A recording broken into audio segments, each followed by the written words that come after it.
নমস্কার বন্ধুরা, কেমন আছেন সবাই? অঙ্গনা মেক ইউনিকে আপনাদের সবাইকে স্বাগতম।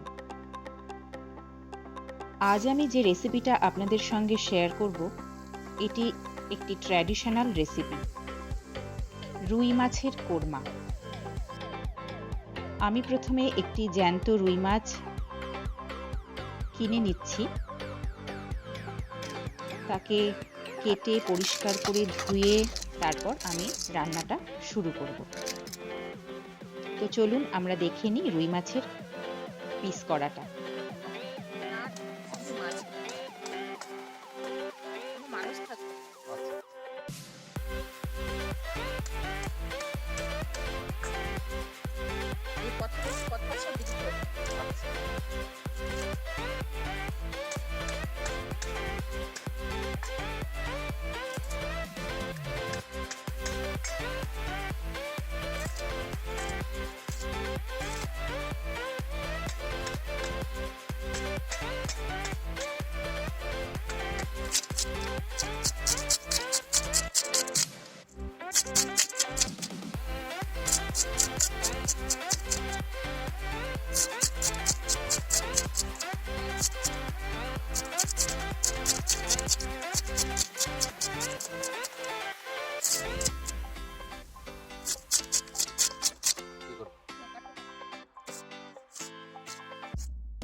আমি আমার পছন্দ অনুযায়ী মাছগুলো কাটিয়ে নিচ্ছি। রুই মাছের ওজন যত বেশি হবে, মাছের কোরমা খেতে তত সুস্বাদু হবে।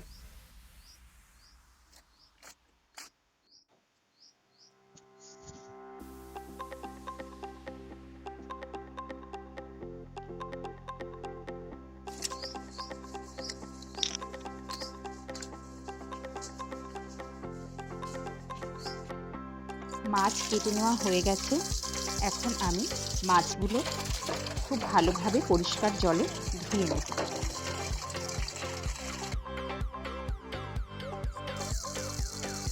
আমি আরও একবার পরিষ্কার জল দিয়ে মাছগুলো খুব ভালো করে ধুয়ে নিচ্ছি। আমি ধোয়ার সময় একটু লবণ ব্যবহার করেছি। যে কোনো মাছ ধোয়ার ক্ষেত্রেই আমি একটু লবণ দিয়ে ধুয়ে থাকি।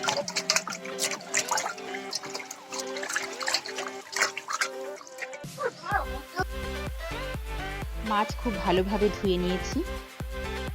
এখন আমি আমার পছন্দ মতো কিছু টুকরো রুই মাছের কোরমা রান্না করার জন্য ব্যবহার করব। চলুন কিছু পিস বেছে নিই।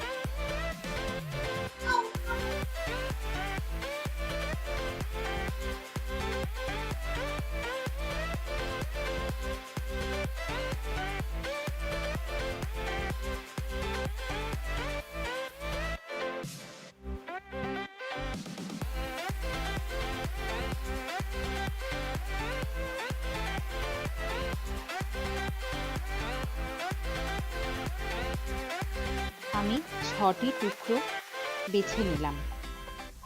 আর মাছটাকে ম্যারিনেট করার জন্য 1 চা চামচ লবণ, 1 চা চামচ হলুদ গুঁড়ো, আর 1 চা চামচ লঙ্কার গুঁড়ো দিয়ে মাখিয়ে নেব। আর এতে দিয়ে দেব 1 চা চামচ আদা রসুনের পেস্ট। এখন খুব ভালোভাবে প্রত্যেকটি মাছের টুকরোকে মশলাটা মাখিয়ে নেব। এই মশলাটা মাখিয়ে মাছটা কিছুক্ষণ রেখে দিলে খুব ভালো হয়, তাতে করে মশলার ফ্লেভারটা মাছের ভেতরে ঢোকে। হাতে সময় যদি কম থাকে তাহলে রাখার কোনো প্রয়োজন নেই, যে যতক্ষণ পারবেন রেখে দেওয়ার চেষ্টা করবেন, তাতে মাছের ভেতর ফ্লেভারটা খুব সুন্দরভাবে পৌঁছে যায়।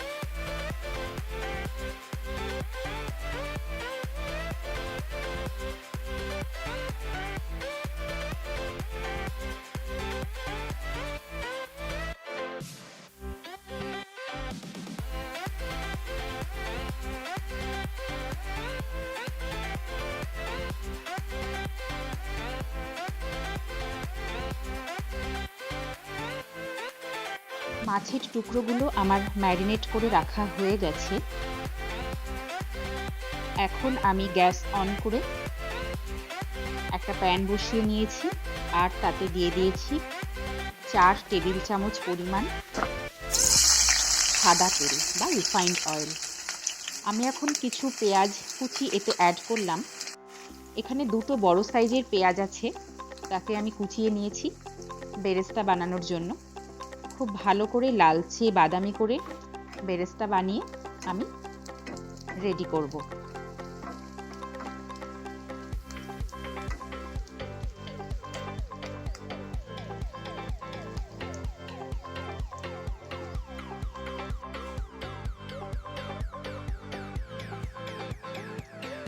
বেরেস্তাটা বানানোর সময় একটু নাড়াচাড়া করতে হবে, যাতে করে কিছু পেঁয়াজ পুড়ে না যায়। সমস্ত পেঁয়াজ যাতে খুব ভালোভাবে ভাজা হয় সেটা খেয়াল রাখতে হবে। আমার বেরেস্তাটা প্রায় রেডি হয়ে গেছে। লালচে বাদামি করে আমি ভেজে নিয়েছি। এর থেকে বেশি ফ্রাই করলে পেঁয়াজটা একটু তেতো হয়ে যায় খেতে, সেক্ষেত্রে ভাজাটা যেন ঠিকঠাক হয়। এখন আমি তেল থেকে বেরেস্তা উঠিয়ে নিচ্ছি অন্য একটি পাত্রে। ওই একই তেলে আমি এখন আগে থেকে ম্যারিনেট করে রাখা মাছের টুকরোগুলো ভেজে নেব। মাছের টুকরোগুলো আমি তেলে দিয়ে দিলাম।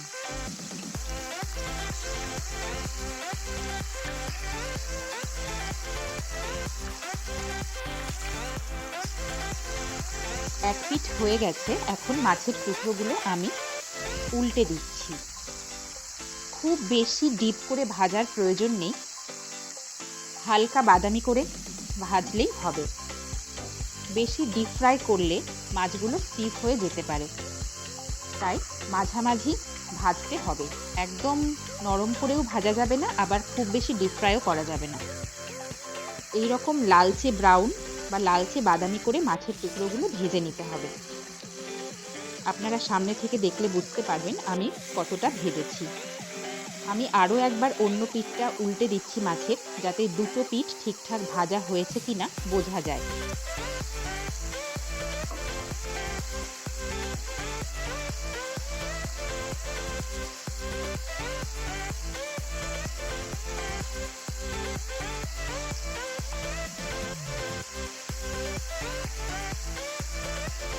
মাছ ভাজা হয়ে গেছে, এখন আমি মাছগুলো অন্য পাত্রে উঠিয়ে নিয়েছি। ওই একই প্যানে আমি অ্যাড করে দিলাম 3 টেবিল স্পুন রিফাইন্ড অয়েল, আর দিয়ে দিলাম 1 টেবিল চামচ ঘি। আমি কিছু গোটা গরম মশলা ফোড়নে দিলাম, 2টো এলাচ, 2টো দারচিনি, 2টো লবঙ্গ, কয়েকটা গোলমরিচ আর 2টো তেজপাতা। ফোড়নটা একটু ভাজা হলে আমি একটা মিডিয়াম সাইজের পেঁয়াজ কুচি তেলে দিয়ে দিলাম। এটি হালকা করে ভেজে নেব।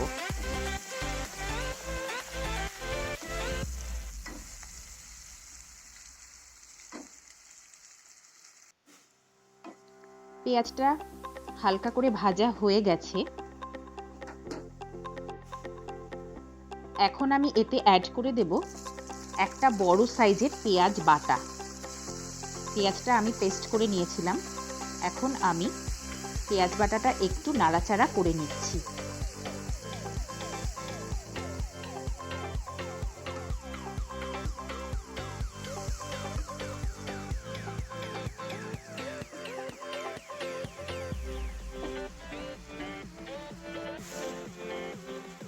এরপর এতে অ্যাড করলাম আদা রসুন বাটা 1 চা চামচ,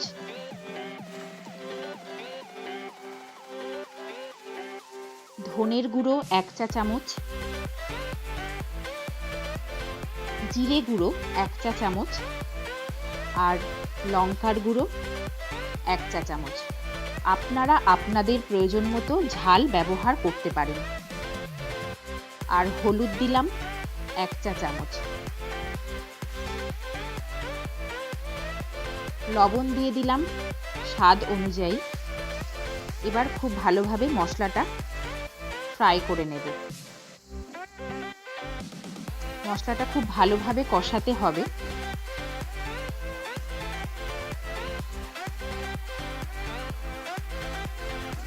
আপনারা চাইলে এই রান্নাটায় হলুদ ব্যবহার নাও করতে পারেন।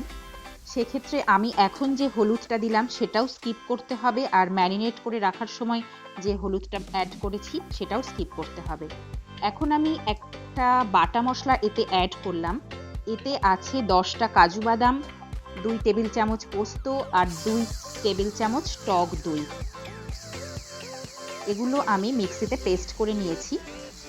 সেই মশলাটা আমি এখন এতে অ্যাড করে দিয়েছি। এবার খুব ভালোভাবে মশলাটা কষিয়ে নেব।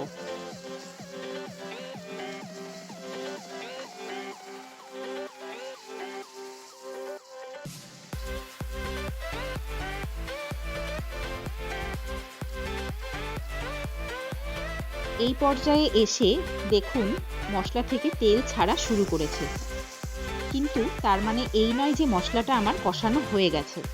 এখনো খুব ভালোভাবে মশলাটা আমাকে কষাতে হবে।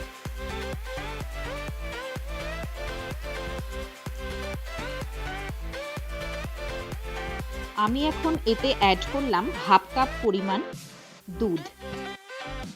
গরুর দুধটা আগে থেকে আমি জাল দিয়ে রেখেছিলাম, কোনো কাঁচা দুধ এতে আমি অ্যাড করিনি। জাল দিয়ে রাখা হাফ কাপ গরুর দুধ দিয়ে এখন আমি মশলাটা আবারও ভালোভাবে কষিয়ে নেব। আপনারা চাইলে গুঁড়ো দুধ ব্যবহার করতে পারেন, সেক্ষেত্রে টেস্টটা আরও ভালো হবে। টেস্ট অনেক বেটার হবে গুঁড়ো দুধ যদি আপনারা অ্যাড করেন।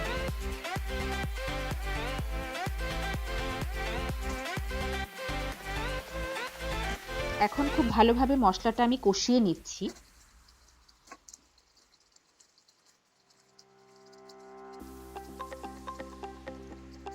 দেখুন মশলাতে বাবলস ক্রিয়েট হচ্ছে।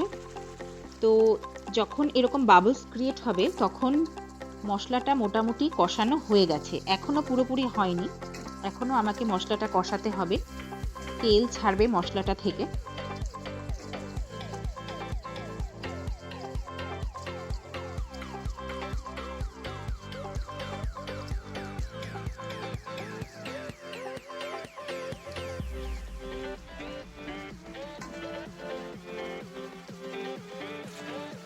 এবার মশলাটা প্রায় কষানো হয়ে গেছে। আমি অ্যাড করে দিলাম 1 চা চামচ চিনি। চিনিটা অপশনাল, আপনারা চাইলে ব্যবহার নাও করতে পারেন। যেহেতু আমি টক দই দিয়েছি তাই আমি স্বাদের একটা ব্যালেন্স রাখার জন্য কিছুটা চিনি দিয়েছি।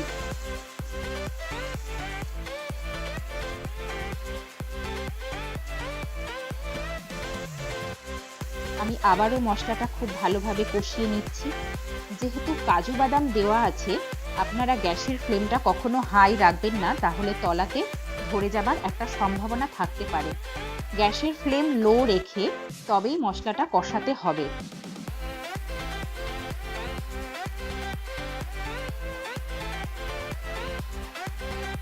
আমি আরও একবার নাড়াচাড়া করে নিচ্ছি। মশলাটা কষানো রেডি।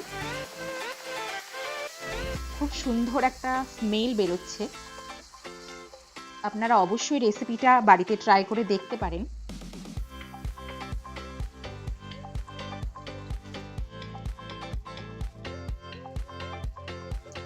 এবার আমি অ্যাড করে দিলাম 1 কাপ জল। আপনারা আপনাদের প্রয়োজন অনুযায়ী জল অ্যাড করতে পারেন, যে যেরকম গ্রেভি পছন্দ করেন সেই রকম জল দেবেন। আমার খুব বেশি ঝোলের প্রয়োজন নেই, কারণ সেই কারণে আমি জলটা কম দিয়েছি। এবার গ্রেভিটা ফুটে উঠলে তবে আমি মাছের টুকরোগুলো দেব। গ্রেভিটা ফুটে উঠেছে, এবার মাছের টুকরোগুলো আমি একটা একটা করে ঝোলের মধ্যে ছেড়ে দেব।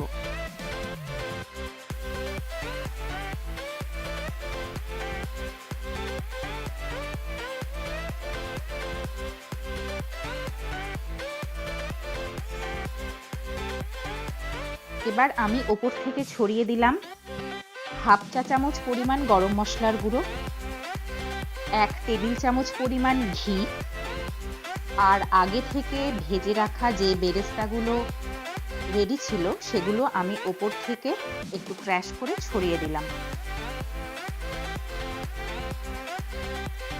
গ্যাসের ফ্লেম কিন্তু আমার লো আছে। এই পর্যায়ে গ্যাসের ফ্লেম হাই রাখা যাবে না। আর আমি কয়েকটি কাঁচা লঙ্কা ওপর থেকে ছড়িয়ে দিলাম। অবশ্যই কাঁচা লঙ্কার মুখগুলো আপনারা কেটে দেবেন, যাতে লঙ্কার যে স্মেল, ফ্লেভার সেটা যেন সমস্ত গ্রেভির সঙ্গে মিশে যায়। আর আপনারা যদি বেশি ঝাল পছন্দ করেন সেক্ষেত্রে লঙ্কাটা আপনারা চিড়েও দিতে পারেন। এবার আমি মিনিট 5 জন্য এটি দমে দিয়ে দিলাম।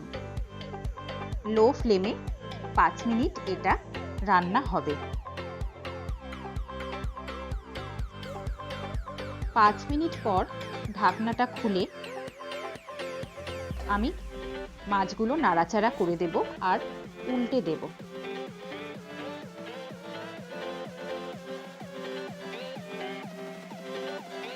মাছের টুকরোগুলো খুব সাবধানে উল্টে দিতে হবে।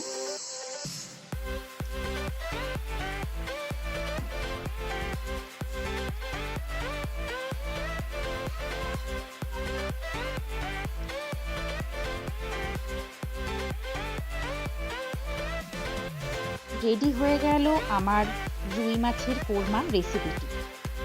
এটি পোলাও, ফ্রাইড রাইস বা গরম ভাতের সঙ্গে খুব ভালো খেতে লাগে। আপনারা অবশ্যই রেসিপিটি একবার বাড়িতে ট্রাই করবেন আর আমাকে জানাবেন যে আমার এই রেসিপিটি আপনাদের কেমন লাগলো। আপনারা সবাই ভালো থাকবেন, সুস্থ থাকবেন, আমার পাশে থাকবেন। নমস্কার।